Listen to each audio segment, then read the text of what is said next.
Hey guys, welcome back. If you're still with me and not already asleep, congratulations. You've made it past the wheel, writing, bronze, and farming, which, frankly, is already a lot of history for one evening. But history doesn't stop. It just keeps trudging along, with new inventions appearing like odd little mushrooms after the rain. Tonight, we're drifted into some of the more dramatic ones: iron, printing presses, gunpowder, and a few everyday items that quietly reshaped the way humans lived without asking for much applause. So, tuck in, let's float onward. Iron, the metal that wouldn't quit. After the Bronze Age came the Iron Age. You might expect this to have been a smooth upgrade, like trading in last year's smartphone. But iron was messy. People had actually known about iron for a long time. The problem was, iron ore is stubborn. You can't just melt it in an ordinary campfire. You need higher heat, which means better furnaces and more patience. Early on, most cultures barely managed to produce small bits of workable iron, usually from meteorites. Yes, the first iron jewelry humans ever wore literally fell from the sky. Imagine bragging about that in your village. Oh, this old bracelet? Yeah, it came from space. But by around 1200 BCE, people in places like Anatolia had figured out how to smelt iron properly. Once they did, it spread fast because compared to bronze, iron was tougher, more abundant, and cheaper. You didn't need a complex trade network to mix tin and copper anymore. You could just dig up a bunch of local iron ore, heat it enough, and forge tools and weapons. Of course, this meant every ambitious king suddenly wanted an army of iron-wielding soldiers, which made the world both more efficient and more violent. Farmers got better plows, warriors got sharper swords, and neighbors got more nervous. Iron didn't just change technology, it changed geopolitics. Empires rose and fell on who had access to good iron and the knowledge to work it. And if you didn't, well, you were probably conquered by someone who did. So the Iron Age wasn't just an upgrade. It was a whole new game, one where who has the better blacksmith could literally decide the fate of nations. Paper. Flat, foldable magic. Now let's glide eastward for a moment, because while the rest of the world was hammering away at metal, China gave us something much quieter, but maybe just as transformative: paper. Before paper, people wrote on clay tablets, stone, wood, bamboo, even animal skins, which all work, but none are especially portable. Clay breaks, stone is heavy, bamboo is awkward, and parchment requires sacrificing a goat. Around the 2nd century BCE, the Chinese developed paper.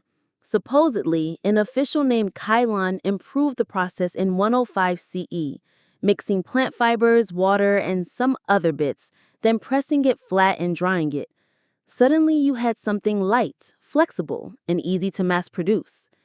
Paper was revolutionary not because it was flashy, but because it made writing accessible. You could carry a scroll without breaking your bag.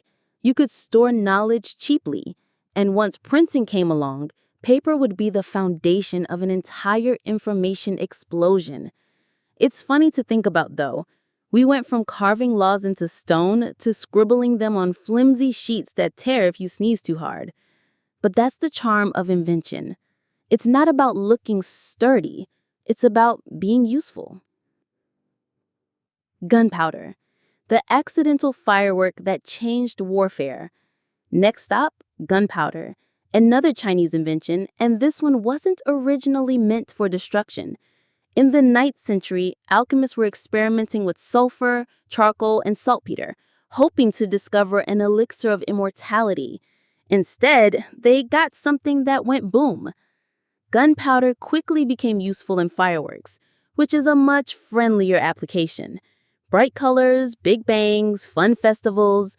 But of course, humans being humans, someone eventually thought, what if we put this in a tube and launch things at people we don't like?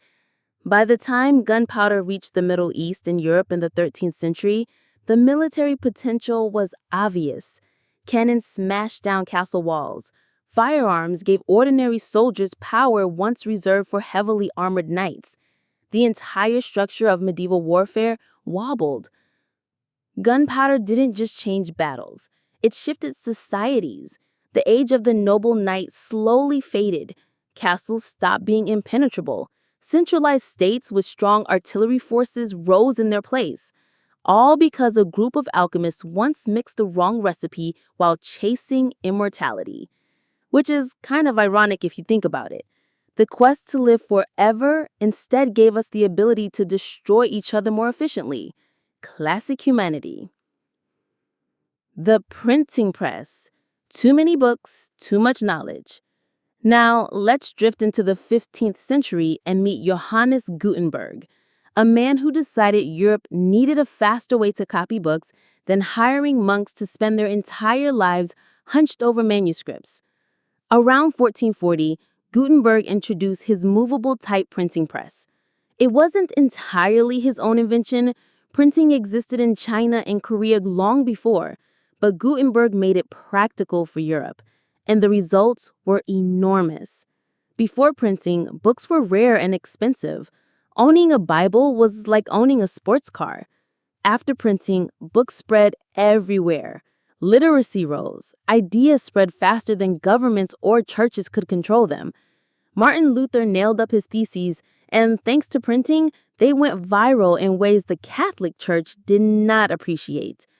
The printing press democratized knowledge. It turned whispers into movements, and it made sure people no longer could claim ignorance as easily. If the information existed, chances are someone had printed it and sold it at a stall somewhere. Which also meant more bad pamphlets, conspiracy theories, and badly written political rants, which just proves that every great invention comes with at least one annoying downside. Eyeglasses. Saving humanity from squinting. Okay, let's take a gentler detour. Eyeglasses. Invented in Italy around the late 13th century. This might sound like a small thing compared to iron and gunpowder, but think about it. Before glasses, if your eyesight started to fade, which it does for most people as they age, you are basically sidelined. Reading, craft work, anything detail-oriented, forget it. You are now the elder who squints at things and pretends to know what's happening. Glasses changed that. Suddenly, people could keep working, keep reading, keep participating. They extended the intellectual life of scholars, monks, and anyone else who needed to see tiny details. Without glasses, the Renaissance might have looked very different, quite literally. It's one of those inventions that doesn't feel dramatic. No empires collapsed because of spectacles, no castles fell, but they quietly kept knowledge flowing by keeping older minds sharp, which in its own way is just as world-changing as cannons.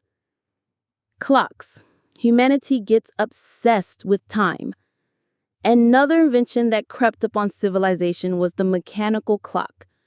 Early versions appeared in medieval Europe around the 13th century, usually in monasteries. At first, they weren't accurate. They clanged bells vaguely around the right hour so monks knew when to pray. But over time, clocks improved.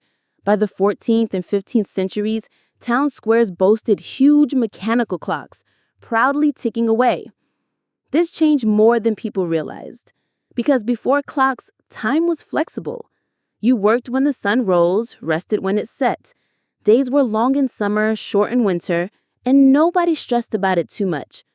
But once clocks became common, time got standardized. Hours became equal. Work could be measured. Schedules could be enforced. In short, clocks turned time from a natural rhythm into a human obligation, which is both impressive and mildly depressing. Wrapping up part 2. So in this stretch of history, we got some real game changers. Iron tools making society sharper, both literally and figuratively. Paper giving words a light, flexible home. Gunpowder shaking castles and rewriting armies. The printing press flooding Europe with books and ideas. Eyeglasses keeping scholars useful. And clocks, well, clocks making sure none of us ever sleep in again without guilt. These weren't just inventions. They were nudges that kept pushing humanity into new directions, whether we wanted them or not. And next time, we'll drift into the big modern leaps: steam engines, electricity, telegraphs, and eventually the strange glowing rectangles we're all staring at right now. But let's not rush there yet. Tonight, we'll just rest in the tick-tock rhythm of an old clock tower, the quiet scratch of a pen on paper, and the faint smell of gunpowder after a firework. Civilization slowly unfolding.